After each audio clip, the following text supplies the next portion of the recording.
नमस्कार दोस्तों, स्वागत है आप सभी का।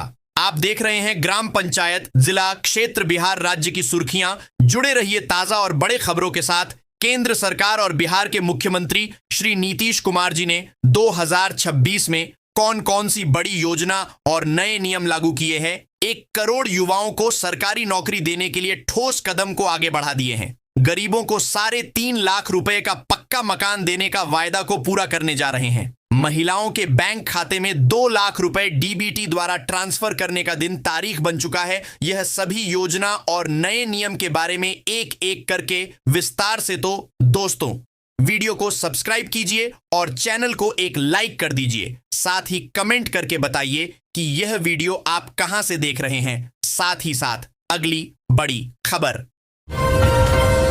प्रधानमंत्री कृषि सम्मान निधि योजना के तहत 19 नवंबर 2025 के 21वीं किस्त सफलतापूर्वक किसानों के खाते में भेज दी गई थी। अब नियम के अनुसार 22वीं किस्त फरवरी 2026 में जारी होने की प्रबल संभावना है। सरकार आमतौर पर हर 4 महीने के अंतराल पर यह पैसा ट्रांसफर करती है। इस बार सरकार ने नियमों में थोड़ी सख्ती की है ताकि केवल पात्र किसानों को ही लाभ मिल सके। 2026 की किस्त पाने के लिए किसानों को अपनी फार्मर डिजिटल आईडी बनवाना और KYC अपडेट रखना अनिवार्य होगा। अगर आपके स्टेट में लैंड सेंडिंग नो दिख रहा है तो आपको तुरंत अपने लेखपाल या कृषि विभाग में संपर्क करना चाहिए। केंद्र और राज्य सरकार द्वारा चलाई जा रही विभिन्न सामाजिक सुरक्षा योजनाओं के तहत अब पेंशन की राशि को रिवाइज करने की बात चल रही है। पेंशन योजना 2026 के तहत मुख्य रूप से उन बुजुर्गों, विधवाओं और दिव्यांगों को लक्षित किया जा रहा है जो आर्थिक रूप से कमजोर वर्ग के आते हैं। सरकार का मुख्य उद्देश्य यह है कि सामाजिक सुरक्षा पेंशन को महंगाई दर इन्फ्लेशन के साथ जोड़ा जाए। वर्तमान में कई राज्यों में पेंशन की राशि काफी कम है, जिसे बढ़ाकर 3,000 से 4,500 रुपये प्रतिमाह करने की प्रस्ताव चर्चा में है। अगर यह बदलाव लागू होता है तो इससे करोड़ों भारतीय को सीधा आर्थिक लाभ मिलेगा। भारत की अर्थव्यवस्था की असली ताकत उन करोड़ों मजदूरों के कंधों पर टिकी है जो खेतों में फसल उगाते हैं, शहरों में इमारतें खड़ी करते हैं, फैक्ट्रियों में मशीनें चलाते हैं और दुकानों, ढाबों व छोटे उद्योगों को रोज चलाते हैं। लेकिन विडंबना यह रही है कि जो लोग दिन रात मेहनत करके देश को आगे बढ़ाते हैं, उन्हें अक्सर अपनी बुनियादी जरूरतें पूरी करने में भी संघर्ष करना पड़ता है। ऐसे में लेबर मिनिमम वेजेस हाइक 2026 मजदूर वर्ग के लिए एक नई उम्मीद और राहत लेकर आया है। सरकार ने साफ संकेत दिए हैं कि 2026 में न्यूनतम मजदूरी की जाएगी ताकि बढ़ती महंगाई के बीच मजदूरों को उनकी मेहनत का वाजिब दम मिल सके। आज जब हर घर का बजट पहले से ही महंगाई के दबाव में है, तब रसोई गैस की कीमत हर परिवार के लिए सबसे अहम खबर बन जाती है। लोग सुबह अखबार या मोबाइल खोलते ही सबसे पहले यही जानना चाहते हैं कि LPG सिलेंडर के दाम बढ़े हैं या राहत मिली है। आज की LPG सिलेंडर कीमतों को लेकर आम लोगों के मन में कई सवाल हैं और इसी भरोसे के साथ हम यह जानकारी आसान भाषा में आपके लिए लेकर आए हैं। सरकार की ओर से घरेलू LPG सिलेंडर पर सब्सिडी का लाभ अभी भी जारी है। सिलेंडर बुक कराने के बाद सब्सिडी की राशि सीधे उपभोक्ता के बैंक खाते में भेजी जाती है। बिहार की महिलाओं के लिए एक बेहद अहम और राहत भरी योजना अब अपने अंतिम चरण में पहुंच चुकी है। मीडिया रिपोर्ट के मुताबिक मुख्यमंत्री महिला रोजगार योजना के तहत राज्य की पात्र महिलाओं को स्वरोजगार शुरू करने के लिए 10,000 रुपये की आर्थिक सहायता दी जा रही है। लेकिन अगर आप अब तक इस योजना का लाभ नहीं ले पाई हैं, तो अब देर करने का समय नहीं है। सरकार ने साफ कर दिया है कि 31 दिसंबर 2025 के बाद इस योजना के लिए कोई भी नया आवेदन स्वीकार नहीं किया जाएगा। सहारा इंडिया में निवेश करने वाले करोड़ों लोगों के लिए पैसा रिफंड एक लंबे समय से प्रतीक्षित मुद्दा रहा है। वर्षों पहले सहारा समूह की विभिन्न योजनाओं में निवेश करने 31 दिसंबर 2025 के बाद इस योजना के लिए कोई भी नया आवेदन स्वीकार नहीं किया जाएगा। सहारा इंडिया में निवेश करने वाले करोड़ों लोगों के लिए पैसा रिफंड एक लंबे समय से प्रतीक्षित मुद्दा रहा है। वर्षों पहले सहारा समूह की विभिन्न योजनाओं में निवेश करने वाले निवेशकों का पैसा फंस गया था, जिससे आम जनता को भारी आर्थिक परेशानी का सामना करना पड़ा। इस मामले में सुप्रीम कोर्ट के निर्देश के बाद सरकार ने रिफंड प्रक्रिया शुरू की, जो निवेशकों के लिए एक बड़ी राहत साबित हुई है। और अभी सरकार ने जो घोषणा की है, अब सभी निवेशकों को उनका इन्वेस्ट किया हुआ पूरा पेमेंट रिफंड मिलना शुरू हो गया है। बिहार के 149 सरकारी ITI अब केंद्र सरकार की शिल्पकार प्रशिक्षण परियोजना में शामिल होंगे। इससे राज्य के युवाओं को देश भर के उद्योगों में इंटर्नशिप और रोजगार के नए अवसर मिलेंगे। कौशल विकास एवं उद्यमिता मंत्रालय के तहत यह पहल AI, IoT और 3D प्रिंटिंग जैसे आधुनिक कौशल पाठ्यक्रमों में प्रशिक्षण प्रदान करेगी। नए पाठ्यक्रम शैक्षणिक सत्र 2026 से 27 से लागू होंगे, जिससे छात्रों को बेहतर भविष्य मिलेगा। पूर्व रेलवे के आसनसोल मंडल में मालगाड़ी के बेपटरी होने से हावड़ा दिल्ली रेलखंड पर व्यापक असर पड़ा है। पूर्व मध्य रेल के दानापुर मंडल से गुजरने वाली 11 यात्री ट्रेनें रद्द कर दी गई हैं, जबकि 12 से अधिक ट्रेनों का मार्ग परिवर्तित किया गया है। कुछ ट्रेनों को शॉर्ट टर्मिनेट या शॉर्ट ओरिजिनेट भी किया गया है, जिससे यात्रियों को परेशानी हो रही है। बिहार में सर्द पछुआ हवा और घने कोहरे के कारण कोल्ड डे जैसे हालात हैं। 1 जनवरी तक कड़ाके की ठंड से राहत की उम्मीद नहीं है। गया 5.2 डिग्री सेल्सियस के साथ सबसे ठंडा रहा, जो जम्मू से भी कम है। विमान और ट्रेन परिचालन प्रभावित हुआ है। मौसम विभाग ने घने कोहरे और कोल्ड डे की चेतावनी जारी की है, जिससे जनजीवन अस्त व्यस्त है। बिहार के 17 शहरों की हवा प्रदूषित पाई गई, जिसमें पटना भी शामिल है। अररिया राज्य में सबसे खराब वायु गुणवत्ता सूचकांक AQI 191 वाला शहर रहा, जबकि पटना के गांधी मैदान का AQI 148 दर्ज किया गया। किसी भी शहर की हवा स्वच्छ या संतोषजनक श्रेणी में नहीं थी। विशेषज्ञों के अनुसार पछुआ हवाओं के कारण प्रदूषकों का जमाव कम हुआ, जिससे आंकड़ों में थोड़ी कमी आई। अधिकांश शहरों में PM 2.5 और PM 10 का स्तर मानक से अधिक रहा।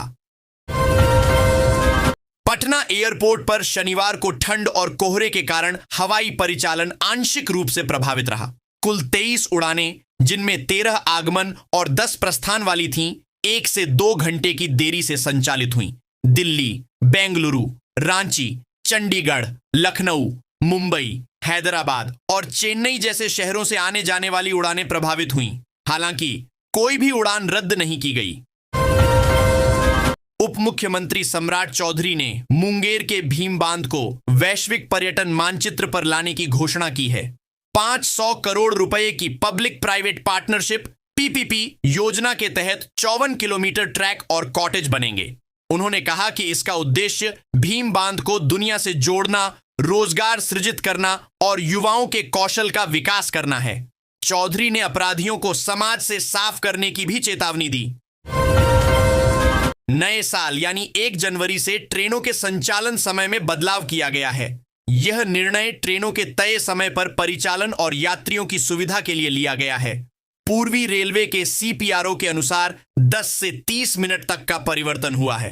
वनांचल एक्सप्रेस 45 मिनट देरी से चलेगी, जिससे कोहरे में भी देरी कम होगी। भागलपुर नगर निगम ने आवारा कुत्तों की बढ़ती संख्या और उनसे होने वाली घटनाओं पर अंकुश लगाने के लिए पशु जन्म नियंत्रण ABC कार्यक्रम शुरू किया है। इसके तहत कुत्तों की नसबंदी, टीकाकरण और उपचार किया जाएगा। एजेंसी चयन के लिए निविदा जारी की गई है, जिसकी प्रक्रिया 2 जनवरी तक पूरी होगी। शहर में 5000 से अधिक आवारा कुत्ते हैं और इस पहल से डाग बाइट की घटनाओं में कमी आने की उम्मीद है। पटना पुलिस ने एक बड़े साइबर ठग गिरोह का भंडाफोड़ किया है, जिसमें बैंक एजेंट और इंजीनियर सहित 13 लोग गिरफ्तार हुए हैं। यह गिरोह ATM में कार्ड फंसाकर और म्यूल अकाउंट्स 13 लोग गिरफ्तार हुए हैं। यह गिरोह ATM में कार्ड फंसाकर और म्यूल अकाउंट्स के जरिए देश विदेश में करोड़ों रुपए का लेन देन करता था। जांच में 50 से 55 करोड़ से अधिक के संदिग्ध ट्रांजैक्शन सामने आए हैं, जिसमें पाकिस्तान और बांग्लादेश से क्रिप्टो करेंसी भी शामिल है। गिरोह गेमिंग ऐप से भी ठगी करता था। मुजफ्फरपुर में कड़ाके की ठंड ने 11 साल का रिकॉर्ड तोड़ दिया है। शनिवार को अधिकतम तापमान 13.9 डिग्री सेल्सियस दर्ज किया गया, जो 2014 के बाद सबसे कम है। पिछले 48 घंटों में तापमान में 7 डिग्री से अधिक की गिरावट आई है। मौसम विभाग ने अगले 4 दिनों तक कोल्ड डे की स्थिति और तापमान में और गिरावट की आशंका जताई है। घना कोहरा और पछिया हवाएं जनजीवन को प्रभावित कर रही हैं, जिससे यातायात और यात्रियों को परेशानी हो रही है। किसानों को फसलों की नमी बनाए रखने की सलाह दी गई है। सारण पुलिस ने अवैध बालू के परिवहन और तस्करी के खिलाफ बड़ी कार्रवाई की है। 27 दिसंबर की रात चलाए गए विशेष अभियान में 15 ट्रैक्टर और एक ट्रक जब्त किया गया। साथ ही 3 आरोपियों को भी गिरफ्तार किया गया। यह कार्रवाई वरीय पुलिस अधीक्षक डॉक्टर कुमार आशीष के निर्देश पर विभिन्न थाना क्षेत्रों में की गई। पुलिस ने स्पष्ट किया है कि अवैध खनन और बालू तस्करी के खिलाफ अभियान जारी रहेगा और दोषियों पर सख्त कार्रवाई होगी। पूर्णिया कोर्ट स्टेशन पर 6 करोड़ 22 लाख रुपए की लागत से प्लेटफॉर्म का उच्चीकरण होगा, जिससे हजारों यात्रियों को सुरक्षित और सुविधाजनक यात्रा मिलेगी। सांसद प्रवक्ता राजेश यादव ने इसकी मांग की थी। डिप्टी सीएम ने पूर्णिया में समीक्षा बैठक कर नगर निगम को ड्रेनेज सिस्टम पूरा करने, राजस्व विभाग को लंबित मामलों को निपटाने और अवैध खनन पर कार्रवाई के निर्देश दिए। उन्होंने भूमिहीन परिवारों को वासगीत पर्चा देने पर भी जोर दिया। राजद ने दावा किया है कि भाजपा बिहार के मुख्यमंत्री नीतीश कुमार को कुर्सी से हटाने की योजना बना रही है। राजद प्रवक्ता मृत्युंजय तिवारी ने उपेंद्र कुशवाहा की पार्टी आरएलएम में चल रहे घमासान को भी इसी साजिश का हिस्सा बताया। भाजपा पर अपने सहयोगी दलों को तोड़कर बिहार में अपना मुख्यमंत्री बनाने का आरोप लगाया गया है। हालांकि भाजपा और आरएलएम ने इन आरोपों को खारिज किया है। आरएलएम ने इसे आंतरिक मामला बताया है। बिहार विद्यालय परीक्षा समिति ने इंटरमीडिएट वार्षिक प्रायोगिक परीक्षा 2026 के प्रवेश पत्र जारी कर दिए हैं। ये परीक्षाएं 10 से 20 जनवरी 2026 तक निर्धारित केंद्रों पर होंगी। प्रवेश पत्र समिति की वेबसाइट पर 9 जनवरी तक उपलब्ध रहेंगे। केवल सेंटअप परीक्षा में शामिल परीक्षार्थियों के ही प्रवेश पत्र जारी किए गए हैं। शिक्षण संस्थानों को यूजर आईडी और पासवर्ड से प्रवेश पत्र डाउनलोड कर छात्रों को उपलब्ध कराना होगा। कृषि मंत्री रामकृपाल यादव ने बिहार में उर्वरक की कालाबाजारी और जमाखोरी के खिलाफ सख्त कार्रवाई की जानकारी दी। उन्होंने बताया कि 27 दिसंबर तक 34 उर्वरक प्रतिष्ठानों के खिलाफ प्राथमिकी दर्ज की गई है और 88 के लाइसेंस रद्द किए गए हैं। मंत्री ने कहा कि अब काम फाइलों में नहीं बल्कि खेतों में होगा और किसानों को लूटने वालों को बख्शा नहीं जाएगा। राज्य में उर्वरक की पर्याप्त उपलब्धता है और वितरण पर 24 घंटे निगरानी रखी जा रही है। पटना में शिक्षा विभाग की रैंडम जांच में 1257 शिक्षक ऑनलाइन उपस्थिति दर्ज किए बिना अनुपस्थित पाए गए। यह जांच क्रिसमस की छुट्टी से ठीक पहले 23 और 24 दिसंबर को की गई थी। पटना सदर अर्बन में सर्वाधिक 200 शिक्षक शामिल हैं। विभाग ने सभी अनुपस्थित शिक्षकों से स्पष्टीकरण मांगने और संतोषजनक जवाब न मिलने पर कार्रवाई करने का निर्देश दिया है। शिक्षा विभाग ने बिहार के सरकारी प्रारंभिक विद्यालयों में मध्याह्न भोजन के केंद्रीयकृत रसोई घरों में साफ सफाई और अनियमितताओं की शिकायतों पर गंभीर संज्ञान लिया है। विभाग ने सभी जिलों से इन रसोई घरों की ऑन स्पॉट जांच रिपोर्ट मांगी है। जांच रिपोर्ट के आधार पर संबंधित संस्थाओं के खिलाफ कार्रवाई की जाएगी। यह जांच भोजन लाने वाले वाहनों की स्थिति पर भी केंद्रित है, ताकि व्यवस्था की प्रभावशीलता सुनिश्चित हो सके। मुख्यमंत्री नीतीश कुमार ने बिहार संग्रहालय और पटना संग्रहालय को जोड़ने वाली निर्माणाधीन सुरंग का निरीक्षण किया। उन्होंने बिहार संग्रहालय के सामने बन रहे 60 आवास और ऑफिसर्स हॉस्टल कैंपस के निर्माण कार्य का भी जायजा लिया। मुख्यमंत्री ने अधिकारियों को निर्माण कार्य जल्द पूरा करने और पर्यटकों की सुविधा के लिए पार्किंग व अन्य व्यवस्थाएं सुनिश्चित करने के निर्देश दिए। उन्होंने बिहार संग्रहालय में लगी प्रदर्शनियों का भी अवलोकन किया। गंगा में अंतर्राष्ट्रीय जलमार्ग संख्या 1 पर मालवाहक जहाजों की आवाजाही बढ़ी है। भारतीय अंतर्देशीय जलमार्ग प्राधिकरण के निदेशक अरविंद कुमार ने बताया कि साहिबगंज से पटना तक स्टोन चिप्स की ढुलाई हो रही है। अब सोन नदी के बालू को साहिबगंज भेजने की तैयारी है। रेलवे ने अगले 5 वर्षों में प्रमुख शहरों में ट्रेन संचालन क्षमता दोगुनी करने की योजना बनाई है, जिसमें पूर्व मध्य रेल के पटना, गया, डीडीयू, मुजफ्फरपुर और दरभंगा शामिल हैं। पटना में 95 करोड़ रुपए की लागत से नया टर्मिनल बन रहा है। 2030 तक क्षमता दोगुनी करने का लक्ष्य है, जिसमें 400 किलोमीटर नई रेल लाइनें और स्टेशनों पर आधुनिक सुविधाएं शामिल हैं। यह यात्रियों को बेहतर सुविधाएं प्रदान करेगा। नारायणगढ़ अंबाला में एक 19 वर्षीय नवविवाहिता संदिग्ध परिस्थितियों में लापता हो गई। वह अपने साथ लगभग 3 लाख रुपए के गहने, 25,000 रुपए नकद और मोबाइल फोन लेकर घर से निकली थी। उसकी मां ने पुलिस में शिकायत दर्ज कराई है, जिसके बाद पुलिस ने मामला दर्ज कर जांच शुरू कर दी है। परिजनों के अनुसार उसके दोनों मोबाइल नंबर 25 दिसंबर से बंद आ रहे हैं। मुजफ्फरपुर के पारू प्रखंड के फतेहाबाद में गंडक नदी पर 2 किलोमीटर लंबा 2 लेन का पुल बनाया जाएगा। इसकी लागत लगभग 500 करोड़ रुपए होगी।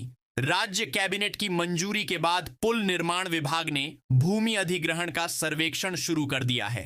यह पुल पारू को सारण जिले के तरैया से जोड़ेगा, जिससे 20 किलोमीटर की दूरी कम होगी। इससे आवागमन सुलभ होगा, आर्थिक विकास को बढ़ावा मिलेगा और उत्तर प्रदेश तक पहुंच आसान होगी। बक्सर के डुमरांव में वीर कुंवर सिंह कृषि महाविद्यालय के अधीन स्थापित स्वचालित मौसम सूचना केंद्र 1 साल बाद भी निष्क्रिय है। भारतीय मौसम विज्ञान विभाग के सहयोग से बना यह केंद्र किसानों को सटीक मौसम पूर्वानुमान, वर्षा और तापमान की जानकारी देने के लिए था, लेकिन कोई डेटा उपलब्ध नहीं हो रहा। इससे किसानों को कृषि कार्यों में कोई लाभ नहीं मिल पा रहा है और यह सिर्फ एक शोपीस बनकर रह गया है। प्राचार्य ने जल्द शुरू करने का आश्वासन दिया है। बक्सर जिले में 57 शिक्षकों को स्नातक ग्रेड में प्रोन्नति देने की प्रक्रिया तेज हो गई है। जिला कार्यक्रम पदाधिकारी ने अनुकंपा और छूटे हुए शिक्षकों की औपबंधिक वरीयता सूची जारी की है। इसमें साहित्य अलंकार डिग्री वाले शिक्षक भी शामिल हैं। हालांकि शिक्षक संघ ने कुछ शिक्षकों के नाम छूटने पर आपत्ति जताई है। यह कदम शिक्षण कार्य को बेहतर बनाने की दिशा में महत्वपूर्ण है। डुमरांव में नव वर्ष के आगमन को लेकर जंगलीनाथ शिव मंदिर और डुमरेजिन मंदिर में उत्साह का माहौल है। ये मंदिर अपनी धार्मिक परंपरा, शांतिपूर्ण वातावरण और प्राकृतिक सौंदर्य के कारण श्रद्धालुओं और पर्यटकों के लिए प्रमुख आकर्षण बन गए हैं। नए साल पर भारी भीड़ की संभावना है, जिसके लिए मंदिरों में विशेष साफ सफाई और व्यवस्था की जा रही है। युवा पिकनिक और परिवार धार्मिक यात्राओं की योजना बना रहे हैं, जिससे स्थानीय व्यवसायियों को भी अच्छी कमाई की उम्मीद है। सांसद दिलेश्वर कामत के अनुसार नए साल 2026 तक गुवाहाटी नई दिल्ली राजधानी एक्सप्रेस सुपौल के सरायगढ़ जंक्शन से गुजर सकती है। ललितग्राम और बैजनाथपुर झांझा बाईपास के पूरा होने पर यह संभव होगा। इससे कोसी सीमांचल क्षेत्र को सीधी रेल कनेक्टिविटी मिलेगी, जिससे समय और धन की बचत होगी। यह सुविधा जिले में आर्थिक गतिविधियों को बढ़ावा देगी और व्यापार, शिक्षा व रोजगार के नए अवसर पैदा करेगी, जिससे सुपौल की राष्ट्रीय पहचान मजबूत होगी। शनिवार देर रात सिमुलतला जमुई में हावड़ा पटना दिल्ली मेन लाइन पर सीमेंट लदी मालगाड़ी दुर्घटनाग्रस्त हो गई। पुल संख्या 676 पर हुए इस हादसे में 20 डिब्बे पटरी से उतर गए, जिनमें से 9 नदी में गिरे। इससे व्यस्ततम हावड़ा दिल्ली रूट पर ट्रेनों का परिचालन ठप हो गया। इसी स्थान पर पहले भी शरारती तत्वों द्वारा ट्रैक क्षतिग्रस्त करने की कोशिश हुई थी, जिससे साजिश की आशंका बढ़ गई है। रेलवे युद्ध स्तर पर बहाली में जुटा है। दरभंगा मुजफ्फरपुर NH-27 पर एक ट्रक चालक से 30,000 रुपए लूट लिए गए। स्कॉर्पियो सवार बदमाशों ने सिमरी के पास इस घटना को अंजाम दिया। पुलिस ने पीछा कर मुजफ्फरपुर से स्कॉर्पियो जब्त कर ली और एक संदिग्ध को हिरासत में लिया है। स्कॉर्पियो से करणी सेना और पुलिस के साइन बोर्ड मिले हैं, जिससे गिरोह के तौर तरीकों का खुलासा हुआ। पुलिस अन्य बदमाशों की तलाश में छापेमारी कर रही है। जसीडीह झांझा रेलखंड पर लाहाबन और सिमुलतला के बीच ट्रेन एक्सीडेंट की वजह से ट्रैक बाधित होने से ट्रेनों का परिचालन बुरी तरह प्रभावित हुआ है। 27 दिसंबर की रात हुई इस घटना के कारण लंबी दूरी की कई ट्रेनों को नियंत्रित या डायवर्ट किया गया है।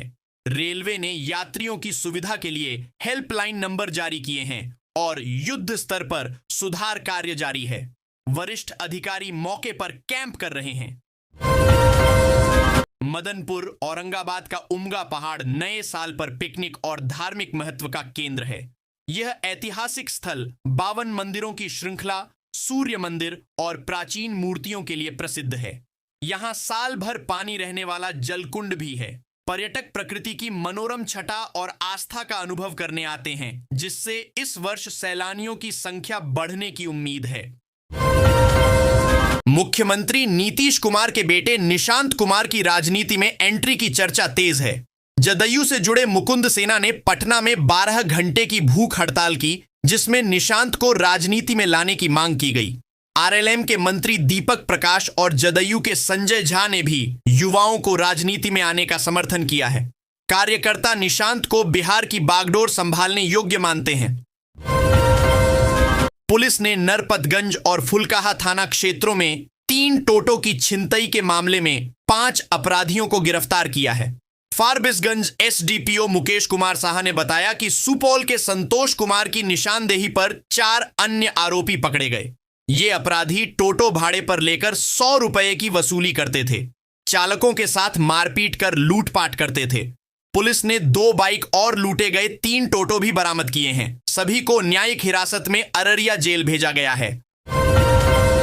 भागलपुर में कड़ाके की ठंड जारी है, जहां घना कोहरा और तेज पछुआ हवा ने जनजीवन को ठिठुरा दिया है। अधिकतम तापमान 5 डिग्री गिरकर 15.8 डिग्री सेल्सियस पर आ गया। दिन भर सूर्य के दर्शन नहीं हुए और शहर शीत दिवस की चपेट में रहा। मौसम विभाग के अनुसार नए साल पर भी कोहरे और ठंड का असर बना रहेगा। मुजफ्फरपुर के बेला औद्योगिक क्षेत्र में टेक्सटाइल क्लस्टर का विस्तार हो रहा है। बियाड़ा 10 नए शेड बना रहा है, जिससे लगभग 5000 लोगों को प्रत्यक्ष रोजगार मिलेगा। बड़ी रेडीमेड वस्त्र कंपनियां जुड़ने को इच्छुक हैं। इसका उद्देश्य स्थानीय कारीगरों को रोजगार देना और पलायन रोकना है। लेदर क्लस्टर भी विकसित हो रहा है, जहां जीविका दीदियों को रोजगार मिला है। बीपीएससी के चौथे चरण की शिक्षक भर्ती के लिए विषयवार रिक्तियां तैयार हो गई हैं। कुल 1215 शिक्षकों की नियुक्ति होगी, जिसमें पहली से 12वीं तक के पद शामिल हैं। सबसे अधिक 581 पद 11वीं 12वीं के लिए हैं, जबकि पहली से 5वीं के लिए 191 और छठी से 8वीं के लिए 190 पद रिक्त हैं। अब रोस्टर निदेशालय भेजा जाएगा और नए साल में परीक्षा होने की उम्मीद है। बिहार इंजीनियरिंग यूनिवर्सिटी ने सत्र 2021 से 25 के लिए टॉपर्स की सूची जारी की है। सीतामढ़ी इंस्टीट्यूट ऑफ टेक्नोलॉजी के विवेक कुमार 9.34 सीजीपीए के साथ यूनिवर्सिटी टॉपर बने हैं। इस बार बीटेक के 6 ब्रांचों में छात्राओं ने टॉप कर गोल्ड मेडल हासिल किए हैं, जो तकनीकी शिक्षा में उनकी बढ़ती भागीदारी को दर्शाता है। एमआईटी मुजफ्फरपुर के 3 छात्रों ने आईटी ब्रांच में टॉप 3 स्थान प्राप्त किया है। दरभंगा में कड़ाके की ठंड पड़ रही है, जो शिमला की बर्फीली वादियों को टक्कर दे रही है। पछुआ हवाओं और घने कोहरे ने जनजीवन को प्रभावित किया है, जिससे लोग अलाव का सहारा ले रहे हैं। कामकाजी लोगों को विशेष परेशानी हो रही है। गर्म कपड़ों की मांग बढ़ी है और लोग फुटपाथ पर सस्ते विकल्प तलाश रहे हैं, क्योंकि शोरूम में कीमतें अधिक हैं। गोपालगंज के प्रसिद्ध थावे दुर्गा मंदिर से आभूषण चोरी मामले में पुलिस को बड़ी सफलता मिली है। 17 दिसंबर को हुई चोरी में शामिल तीसरे आरोपी को केरल से गिरफ्तार किया गया है। इससे पहले मास्टरमाइंड दीपक राय और इजमामुल आलम को पकड़ा गया था, जिसके पास से मुकुट के अवशेष मिले थे। पुलिस ने 3 आरोपियों को दबोच लिया है, जबकि चौथे की तलाश जारी है। पुलिस जल्द ही पूरे मामले का खुलासा करेगी।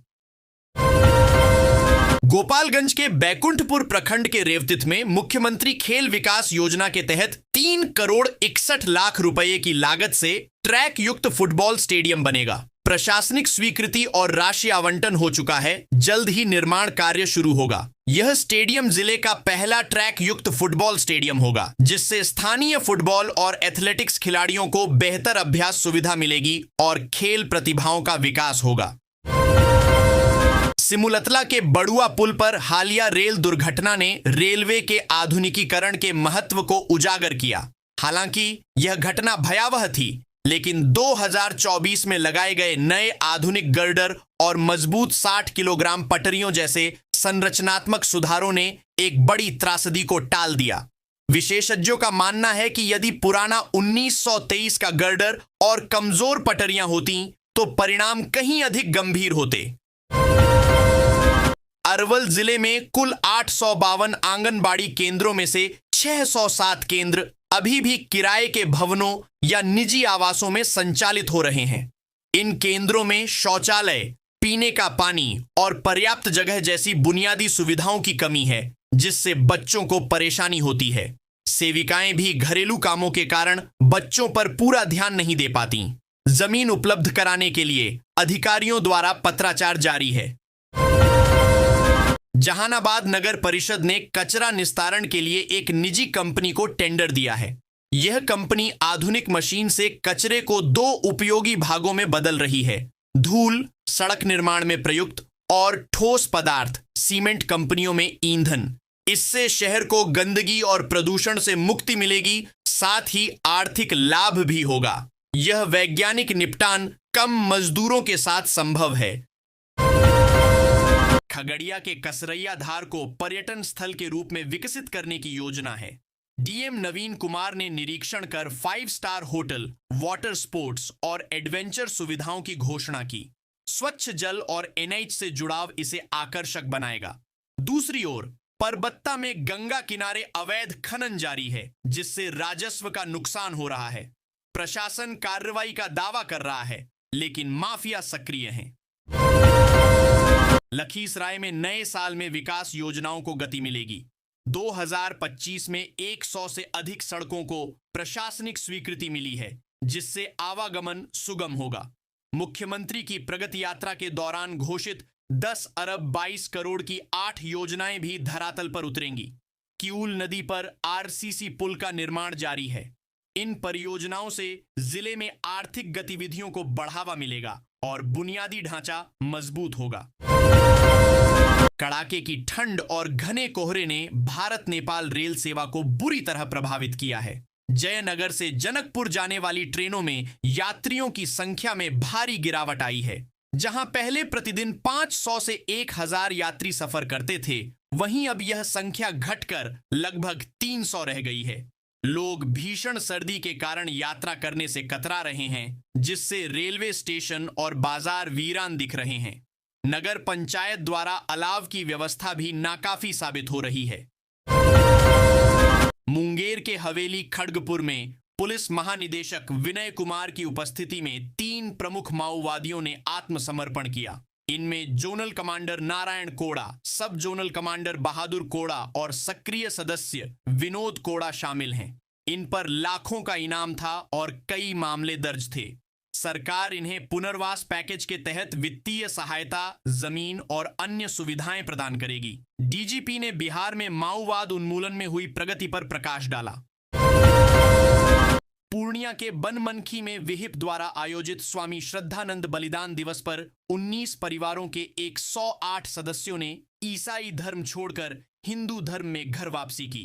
विहिप नेताओं ने मतांतरण को गंभीर मुद्दा बताते हुए हिंदू समाज से एकजुट रहने और अपनी संस्कृति से जुड़ने का आह्वान किया। उन्होंने लव जिहाद को साजिश करार देते हुए इसके खिलाफ जागरूकता अभियान चलाने की बात कही। नए साल 2026 के जश्न के लिए रोहतास जिला तैयार है, जहां तुतला भवानी, मांजर कुंड और दुर्गावती जलाशय जैसे 1.5 दर्जन से अधिक प्राकृतिक व ऐतिहासिक स्थल पिकनिक स्पॉट बन गए हैं। जिला प्रशासन और पुलिस ने सुरक्षा के पुख्ता इंतजाम किए हैं, जिसमें मनचलों और शराब पर विशेष नजर रखी जाएगी। इको टूरिज्म के रूप में पहचान बना चुके ये स्थल सैलानियों का इंतजार कर रहे हैं। पंचायती राज मंत्री दीपक प्रकाश ने सासाराम में रोहतास जिले की 135.49 एकड़ खाली भूमि के उपयोग की समीक्षा की। इस भूमि पर मार्केट और व्यावसायिक प्रतिष्ठान बनाकर युवाओं को रोजगार मिलेगा, जिससे राजस्व भी बढ़ेगा। उन्होंने योजनाओं में तेजी लाने, पंचायत सरकार भवनों के निर्माण और कर्मियों की बायोमेट्रिक हाजिरी सुनिश्चित करने के निर्देश दिए। मंत्री ने जन शिकायतों के समाधान पर भी जोर दिया। संडे को सोने या चांदी की सोच रहे हैं और बाजार जाने की योजना बना रहे हैं तो पहले देश के प्रमुख शहरों के ताजा भाव जान लीजिए, क्योंकि सोने चांदी की कीमतों में फिर बदलाव हुआ है। जनवरी 2026 के आगमन से पहले अंतरराष्ट्रीय बाजार में मजबूती और डॉलर में उतार चढ़ाव के कारण सोने और चांदी के दामों में परिवर्तन देखने को मिल रहा है। रविवार को सोने के दाम 1,41,000 रुपए प्रति 10 ग्राम के पार और चांदी के भाव 2,51,000 रुपए प्रति किलो के आसपास चल रहे हैं। अगर आप आज सोना खरीदने के लिए बाजार जाने की सोच रहे हैं तो पहले 28 दिसंबर 2025 का 18, 22 और 24 कैरेट का ताजा भाव जान लीजिए। शनिवार शाम अवकाश के चलते रविवार को IBJA द्वारा भाव घोषित नहीं किए जाते हैं। को स्थानीय सराफा बाजार द्वारा जारी की गई कीमतों के अनुसार 22 कैरेट सोने के दाम 1,29,600 रुपए, 24 कैरेट का भाव 1,41,370 रुपए और 18 कैरेट सोने का रेट 1,06,070 रुपए पर चल रहे हैं।